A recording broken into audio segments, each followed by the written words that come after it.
ممسوح یا مسیح یہ اللہ تعالیٰ کی طرف سے جب کسی کو بادشاہی ملتی تھی یا نبوت دی جاتی تھی اور پھر اس منصب پر اسے مقرر کیا جاتا تھا، اس کے لیے تعبیر تھی۔ چنانچہ پیغمبروں کے لیے بھی یہ تعبیر اختیار کی گئی ہے۔ اس میں مسح کر کے، کچھ مقدس تیل سے مسح کر کے اعلان کر دیا جاتا تھا کہ یہ اب ہمارا بادشاہ ہے۔ تورات میں، زبور میں جو ہدایت بیان ہوئی ہے اس کو چونکہ بائبل کے مجموعے کا حصہ بیان کیا گیا ہے، تو بائبل میں پھر اس کی تاریخ بھی اس کے ساتھ ساتھ ہی آتی ہے۔ اس سے یہ بات بالکل واضح ہو جاتی ہے۔ خداوند اپنے ممسوح خرس کے حق میں یوں فرماتا ہے کہ میں نے اس کا داہنا ہاتھ پکڑا کہ امتوں کو اس کے سامنے زیر کروں اور بادشاہوں کی کمریں کھلوا ڈالوں۔ یہ یسیہ نبی کی پیشین گوئی ہے اور یسیہ 45 میں پہلی ہی آیت میں نقل ہوئی ہے۔ اس سے صاف معلوم ہوتا ہے کہ بنی اسرائیل جس صورتحال سے دوچار ہو چکے تھے، ان کو نبوکد نظر نے جس طرح تباہ و برباد کیا، غلام بنایا، ان کے علاقوں سے نکالا اور ایک طرح کی محکومی اور غلامی کی زندگی میں بسر کر رہے تھے، اللہ تعالیٰ کی مشیت ہوئی کہ ان کو نکالنے کا بندوبست کیا جائے۔ اس کے اپنے قوانین ہیں۔ ایک قوم پر اگر ایک آفت آئی ہے تو اس میں کیا رجوع پیدا ہوا، وہ اپنے پروردگار کی طرف لوٹی، اس میں پھر عفو درگزر معافی کے بہت سے پہلو آ جاتے ہیں۔ تو ان لوگوں کے ساتھ بھی یہ معاملہ ہوا۔ چنانچہ اسی زمانے میں یسیہ نبی کی بعثت ہوئی اور ان کی زبان پر یہ پیشین گوئی جاری کی گئی کہ اللہ تعالیٰ نے تمہاری مدد کے لیے خرس کو منتخب کر لیا ہے۔ منتخب کیا گیا ہے، یہ بالکل وہی چیز ہے جس کو قرآن مجید لفظ استفاء سے بیان کرتا ہے۔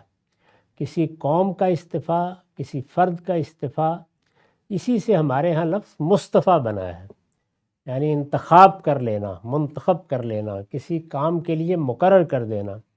جس طرح مقدس کے معنی یہ ہیں کہ اللہ نے کسی کو اپنے لیے خاص کر لیا، تو بارگاہ خداوندی کے ساتھ اختصاص پیدا ہو جائے تو پھر اس کے لیے تقدیس کی تعبیر اختیار کی جاتی ہے۔ اور اللہ کسی کا انتخاب کر لے تو ہمارے ہاں اس کے لیے استفاء کی تعبیر ہے، جیسے کہ سورہ آل عمران میں فرمایا ہے کہ ان اللہ اصطفیٰ آدم و نوح و آل ابراہیم و آل عمران علی العالمین۔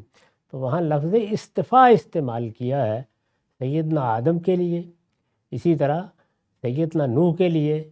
یہ ظاہر ہے کہ پیغمبرانہ منصب کے لیے استفاء ہے، لیکن آگے آل ابراہیم اور آل عمران میں یہ استفاء پھر قومی حیثیت کا استفاء ہے، جیسے کہ صحابہ کرام کی جماعت کا استفاء ہوا۔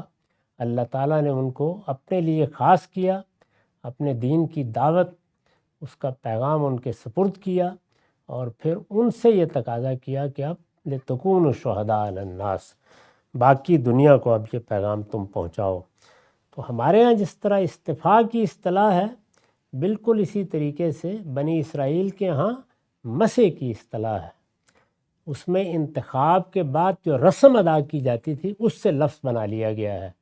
وہ پیغمبروں کے لیے بھی استعمال ہوتا ہے، جیسے میں نے ابھی استفاء کی مثال دی، اور جو خاص منصب ہیں ان کے لیے بھی، کاہن کے منصب کے لیے مثال کے طور پر، اسی طرح بادشاہوں کے لیے۔